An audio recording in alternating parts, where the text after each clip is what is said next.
Gaza में जारी जंग को आज पूरा एक साल हो गया है। पिछले साल 7 अक्टूबर को ही हमास के लड़ाकों ने इजराइल पर घातक हमला करके सबको दहला दिया था। इसके जवाब में इजराइल ने 8 अक्टूबर से गाजा में हमास के खिलाफ सैन्य कार्रवाई शुरू की, जिसमें अब तक 41,000 से ज्यादा लोग मारे जा चुके हैं। लेकिन इस बीच दावा किया जाता है कि अमेरिका और मिस्र ने इस हमले की आशंका जताते हुए इजराइल को पहले ही अलर्ट कर दिया था, लेकिन उसने इस चेतावनी को हल्के में ले लिया। हाल ही में ईरान ने भी इजराइल पर करीब 180 से ज्यादा मिसाइलों से हमला किया। आखिर ये जंग कहां से शुरू हुई और जिस इजराइल का मिसाइल भी बाल बाका नहीं कर पाती, उसके अंदर कैसे घुस गए थे हमास के हमलावर? तो देखिए हमारी ये रिपोर्ट। 7 अक्टूबर का दिन, जिसे इजराइल कभी भूल नहीं सकता। एक साल पहले इसी दिन इजराइल को हमास ने सबसे बड़ा जख्म दिया था। इसे इजराइल के इतिहास में सबसे घातक हमलों में से एक माना जाता है। हमास ने दक्षिणी इजराइल में पहले तो हजारों रॉकेट दागे और फिर उसके लड़ाके पैराशूट के जरिए बॉर्डर क्रॉस कर इजरायली सीमा में घुस आए। आपको बता दें कि इजराइल के मुताबिक इस हमले में करीब 1200 इजरायलियों की मौत हुई थी। वही हमास के लड़ाकों ने 251 लोगों को बंधक बना लिया था। लेकिन सबसे बड़ा सवाल यही है कि हमास ने इजराइल के सुरक्षा कवच को कैसे भेद दिया। तो चलिए जानते हैं। दावा किया जाता है कि इजराइल को हमास की ओर से ऐसी कोई भी उम्मीद नहीं थी। घरेलू खुफिया एजेंसी शीन बेत और विदेशी खुफिया एजेंसी मोसाद दोनों ही हमास के हमले की प्लानिंग से बेखबर थे। आपको बता दें, इजराइल और फिलिस्तीन सीमा के करीब एक शहर में नोवा म्यूजिक फेस्टिवल चल रहा था, जिसका लुत्फ उठाने के लिए बड़ी संख्या में इजरायली जुटे थे। लेकिन हमास के इस अचानक हमले से अफरा तफरी मच गई। इसी बीच हमास के लड़ाके पैराशूट और बाइक के जरिए इजरायली सीमा में घुस गए और ताबड़तोड़ फायरिंग करने लगे। इस हमले में करीब 1200 लोगों की मौत हुई। हमास के हमले के बाद इसे इजरायली खुफिया एजेंसियों की सबसे बड़ी नाकामी माना जाता है। लेकिन सबसे बड़ा सवाल ये है कि शीन बेत और मोसाद जैसी एजेंसियां, जो दुश्मन को आसमान से लेकर पाताल तक में ढूंढ निकालने में माहिर है, उनसे ऐसी चूक कैसे हो गई? हालांकि हमास के हमले के बाद कई रिपोर्ट्स में दावा किया गया है कि इजराइल को हमास के अटैक को लेकर पहले से ही अलर्ट किया गया था, लेकिन इजराइल ने इन चेतावनियों को गंभीरता से नहीं लिया।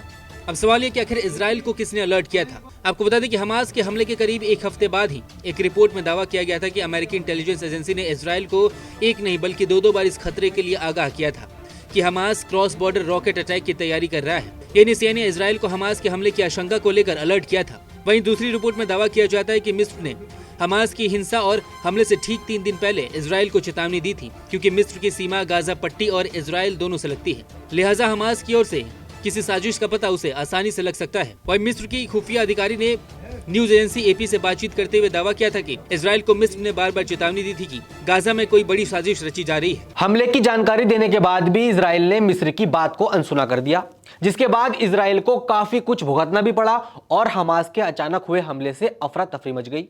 इस बीच हमास के लड़ाके इजरायली सीमा में घुस आए और ताबड़तोड़ फायरिंग करने लगे।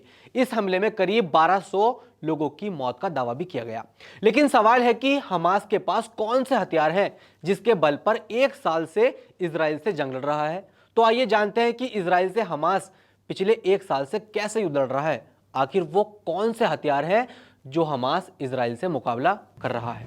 इजरायली सेना के जमीनी हमले से शुरू होने के बाद अल-कासम ब्रिगेड्स ने कई वीडियो जारी किए, जिनमें Yasin 105 mm anti tank missile को दिखाया गया और गाजा में इजरायली मरकावा टैंक को इससे निशाना बनाते दिखाया गया।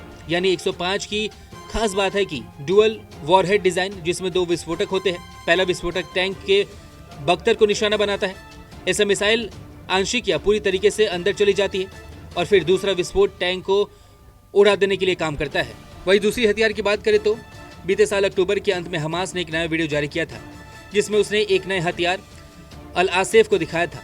उसने दावा किया कि 7 अक्टूबर के हमले में इसका इस्तेमाल किया गया था। बताया जाता है कि यह हथियार मानव रहित या दूर से संचालित किया जाने वाली पानी के अंदर काम करता है और पानी के अंदर चलाए जाने वाले अभियानों के लिए डिजाइन किया गया है।